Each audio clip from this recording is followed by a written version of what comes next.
Oiê, tudo bem com você? Eu sou a Ju e esse é o canal Chá com Leitura. Recentemente eu fiz um vídeo falando sobre os meus romances favoritos de todos os tempos, mas eu percebi que todos eles são de alguns séculos passados. Na verdade, se eu não me engano, todos eles são do século XIX. Mas é isso aí, eles são maravilhosos e eu continuo indicando.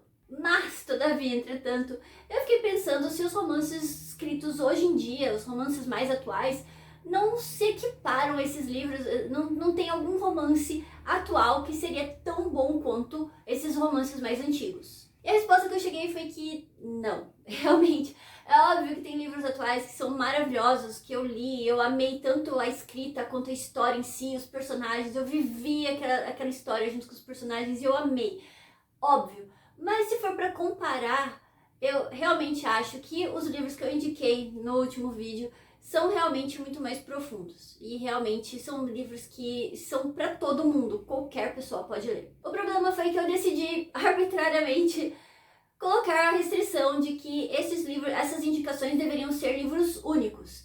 E a grande verdade é que a maioria dos livros que eu leio são séries. Então isso meio que acabou dificultando um pouquinho mais a minha lista aqui. De qualquer forma, eu consegui chegar à conclusão de que de todos os livros de romance, volume único, atuais, que eu li, 2 deles são os meus favoritos e provavelmente vão continuar sendo os meus top 2 de toda a vida. E eu já vou começar com o meu favorito, A Dança da Floresta, de Juliette Marillier. Tá, como eu disse, os vídeos que eu indiquei naquele outro vídeo que eu fiz são pra todo mundo, qualquer pessoa pode ler. Já esse aqui, eu tenho que admitir que se você não gosta de fantasia, provavelmente este livro não é pra você. Agora, se você gosta de fantasia, este livro é um prato cheio. Ele serve tudo do mundo fantástico. Inclusive, se você gosta de contos de fadas, essa história é baseada no conto das princesas dançarinas. Mas vamos lá, para começar, essa história se passa na Transilvânia e eu amei a forma como a autora conseguiu misturar as tradições, o folclore da Transilvânia com a história do mundo real. Nessa história nós seguimos a Jenna, a segunda filha de uma família de 5 meninas. E aqui eu já vou falar que durante a leitura eu fiz vários paralelos entre a família da Jenna com a família da Elizabeth Bennet, do Orgulho e Preconceito, porque pra mim as duas acabaram sendo muito parecidas. A Jenna, a segunda filha de uma família de 5 meninas, e tem sempre aquela menina descabeçada, né, a irmã que dá problema, a irmã apaixonada, e a Jenna, aquela irmã que é protetora, que é a irmã que quer cuidar da família, quer manter todo mundo unido e quer resolver os problemas de todo mundo. E assim como Elizabeth Bennet, a Jenna é muito carismática. Ela não é tão combativa quanto a Elise, mas na verdade pelo contrário, ela é um pouquinho mais doce, ela tem um lado dela que de querer proteger, de entrar na briga para proteger a família dela, mas ela por si só, ela é muito uma pessoa muito doce. Então eu achei esse jogo entre ela ter que aprender a falar, ela ter que aprender a se defender e o fato dela ser uma pessoa muito introspectiva, uma pessoa muito na dela, eu achei esse muito bem balanceado, sabe? Aliás, todos os personagens aqui são muito bem trabalhados. É lógico que o foco é na Jenna, ela é a protagonista, mas a gente vê o crescimento de todas as irmãs, a gente vê a história da família dela, a gente vê realmente como esses personagens vão se desenvolvendo ao longo da história. A família da Jenna é muito bem de vida, elas vivem num castelo, que eu amei, mas o pai delas é comerciante e ele precisa fazer viagens ocasionais para cuidar dos negócios dele. O problema é que como ele só tem 5 filhas e na verdade ele também é viúvo, então basicamente não tem ninguém para cuidar da casa quando ele sai. As meninas ainda são menores de idade, nenhuma é casada e não tem nenhum homem na família, exceto o primo delas, que vive num castelo vizinho, que é um castelinho aqui, um castelinho ali, tudo muito próximo de família, enfim. Mas o pai da Jenna acabou deixando esse primo no comando. Não no comando especificamente. A Jenna, as irmãs teriam o comando da casa, mas caso fosse necessário, elas poderiam pedir ajuda para esse primo. Porque afinal de contas a viagem do pai seria uma coisinha rápida, né? Resolver alguns probleminhas e ele já estaria de volta. Ao longo da história a gente fica sabendo que a Jenna e esse primo passaram por uma situação bastante traumática quando eles eram crianças. Porque quando eles eram pequenos eles estavam brincando com o irmão mais velho desse primo no meio da floresta, quando um acidente aconteceu e esse irmão mais velho simplesmente sumiu. Isso foi um grande trauma para a família toda, é óbvio. Então, os pais acabaram proibindo, né, as crianças de brincarem na floresta, porque lá havia criaturas estranhas. Apesar das crianças terem sido proibidas de brincarem dentro da floresta, a Jenny e as irmãs dela acabam descobrindo que durante as noites de lua cheia aparece uma passagem secreta dentro do castelo. E essa passagem leva para dentro da floresta. E não é só dentro da floresta, é para além do véu que divide o mundo humano do mundo das criaturas mágicas. E é claro que toda noite de lua cheia essas meninas abrem esse portal, atravessam a floresta e entram no mundo das criaturas mágicas para participar dos bailes de lua cheia. Nesses bailes elas acabam conhecendo todo tipo de criaturas mágicas. Elas dançam com essas criaturas, elas confraternizam, elas conversam com essas criaturas, passam uma noite maravilhosa e depois voltam para casa para dormir. É claro também que os pais tinham razão, essas criaturas eram perigosas, poderiam ser perigosas.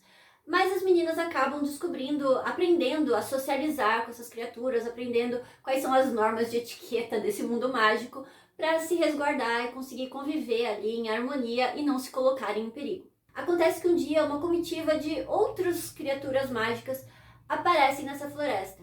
E essas criaturas são sim muito mais perigosas do que as meninas imaginam. Para piorar as coisas, o pai das meninas não volta da viagem no tempo certo.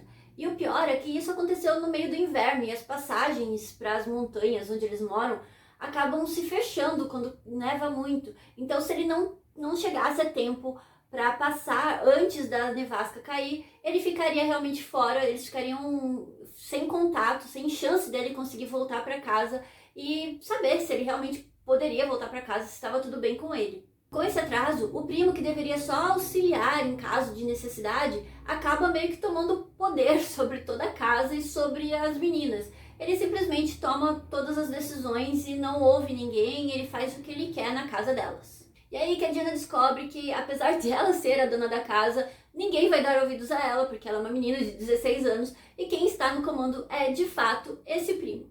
O problema desse primo é que, além dele ser extremamente cabeça dura, ele também é muito arrogante. Ele acha que tudo que ele faz está certo e é o melhor para todo mundo.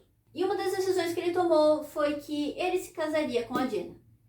E é isso, aceita. E aí, no meio desse dilema moral, porque afinal de contas ela não quer casar com esse primo, ela não gosta dele, mas ao mesmo tempo, sem o pai em casa, elas precisam de um homem, elas precisam de alguém que cuide dos negócios, que cuide das finanças, que mantenha a casa. E esse primo, além de ser uma pessoa que sabe fazer essas coisas, também é da família, então ele realmente cuidaria das meninas. Mas a Jenna tá nesse meio desse turbilhão e ela ainda descobre que a irmã mais velha dela está envolvida com uma daquelas criaturas que eram bastante perigosas, que vieram nessa nova comitiva do mundo mágico. Então a gente acompanha essa menina de 16 anos tentando manter a família dela unida, tentando cuidar da irmã que está visivelmente definhando na frente de todo mundo e ainda tentando se esquivar de um casamento que ela não quer. Sem dizer que ela não foi a única pessoa que percebeu que a irmã dela está diferente, que ela está literalmente definhando.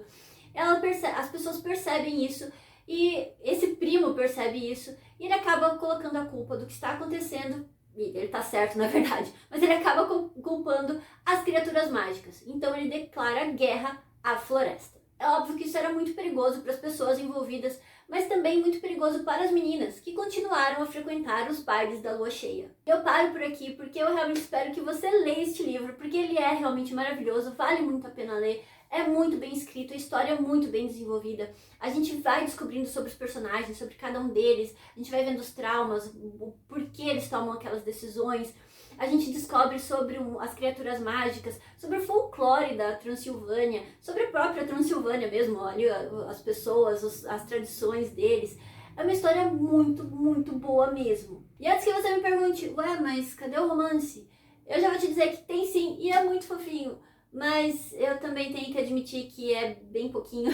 Não é um livro romântico do começo ao fim, ele realmente é um livro que vai desenvolvendo os personagens, fala muito sobre família, sobre o desenvolvimento da Jenna mesmo, mas de todos os personagens, mas principalmente a gente vê o crescimento da Jenna, é muito legal, a gente vê realmente que não é um desenvolvimento instantâneo, não é uma coisa assim que ela simplesmente se torna maravilhosa, a super heroína, não acontece assim.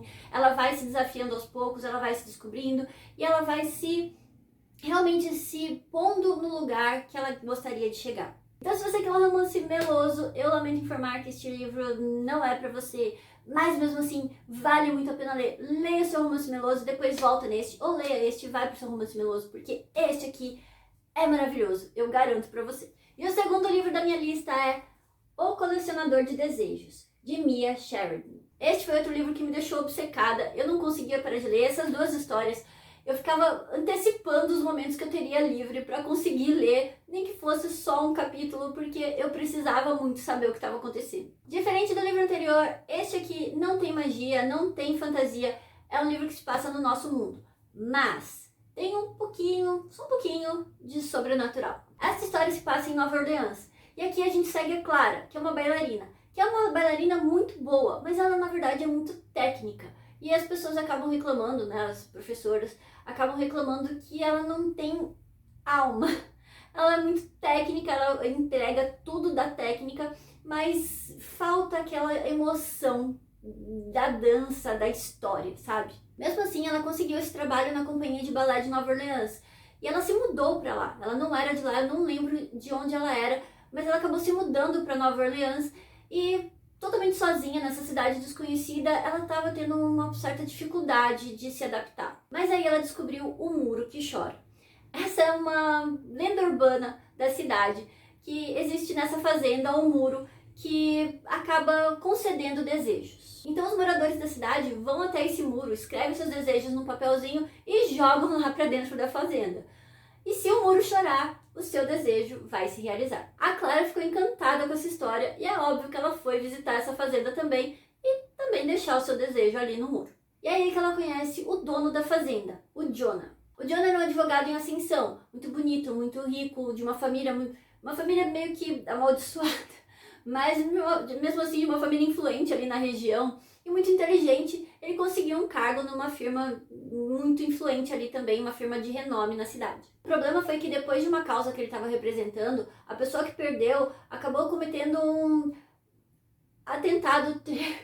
Eu não sei se eu posso falar essa palavra ou se vão tirar meu vídeo do ar, mas essa pessoa tentou criar o caos e no meio desse caos o Jonah foi atingido e ele teve uma séria lesão no rosto e ficou bastante deformado. Ter o rosto desfigurado foi o fim para ele. Ele não queria nem se ver no espelho, então obviamente ele não queria que as pessoas vissem como ele estava. Então depois disso ele acabou se enclausurando nessa fazenda e não tinha contato com ninguém, a não ser alguns funcionários ali que eram muito próximos, muito de confiança.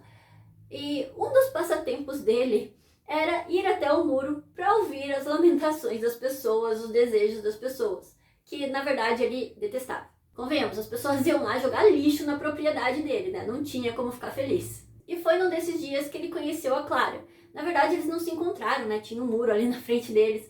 Mas ele ficou ali ouvindo as declarações dela, ela contando da vida dela, os desejos dela, os medos dela. E ele acabou respondendo. E através do muro, eles começaram a conversar. E não foi só uma vez, a Clara voltou lá outras vezes. Eles acabaram criando uma certa amizade. Então a gente vai vendo o desenvolvimento da Clara, tentando ser uma bailarina melhor, e também do Jonah, tentando sair do casulo e voltar para a sociedade. E tudo isso aconteceu por causa da amizade dos dois. Um acabou dando força para o outro, para se desafiar, para ir além dos seus limites e para dar uma segunda chance a si mesmo. E além da gente acompanhar o desenvolvimento do relacionamento do Jonah com a Clara, a gente também fica sabendo do passado da família do Jonah, bem na época da Guerra de Secessão dos Estados Unidos e o começo da maldição da família dele. E eu amei essas duas histórias e a forma como a autora misturou o passado com o presente de um jeito que não ficou cansativo nem irritante. Na verdade foi bem o contrário, porque a gente quer saber tanto do que aconteceu no passado quanto do que está acontecendo no presente. Então a história acaba sendo bastante instigante, a gente não quer fechar o livro, a gente não quer parar de ler. É um livro que também mostra bastante do desenvolvimento dos personagens, principalmente do Jonah, né, que tinha todo o trauma dele e também, né, as limitações. E a gente acaba descobrindo que não foi só um incidente, né? Tinha muito mais coisa por trás da causa que ele estava defendendo. E essas coisas que ele não sabia acabaram levando a essa tragédia. Então também tem mistério, tem romance, bem mais romance do que no livro anterior. Também é muito fofo, muito gostoso. É um livro muito bem escrito e eu amei. Ah, e outra coisa, o livro anterior foi baseado no conto das princesas dançarinas. E este aqui tem um pezinho no conto da Bela e a Fera. Como eu disse, não tem nada de fantasia. Se você não gosta, fica tranquilo que não tem. Mas tem alguns paralelos. A própria transformação do Jonah faz referências rosas. Mas assim, é bem pouquinho. Se você gosta da Bela e a Fera, você vai pegar esses pequenos detalhes que eu particularmente adorei. E é isso. Esses foram os meus romances contemporâneos favoritos. E eu realmente amo essas histórias. Eu amo a forma como elas foram escritas. Os personagens são muito bem desenvolvidos, são lindos, são muito cativantes. E eu realmente indico, se você gosta de fantasia, leia Dança da Floresta. Se você não gosta de fantasia, leia Colecionador de Desejos. Mas se você gosta dos dois ou não tem problema em ler coisas diferentes, leia os dois, porque são histórias muito maravilhosas, muito bem escritas, valem a pena ler sim. Espero que você tenha gostado do vídeo, muito obrigada por ter assistido até aqui, um beijo, até o próximo vídeo.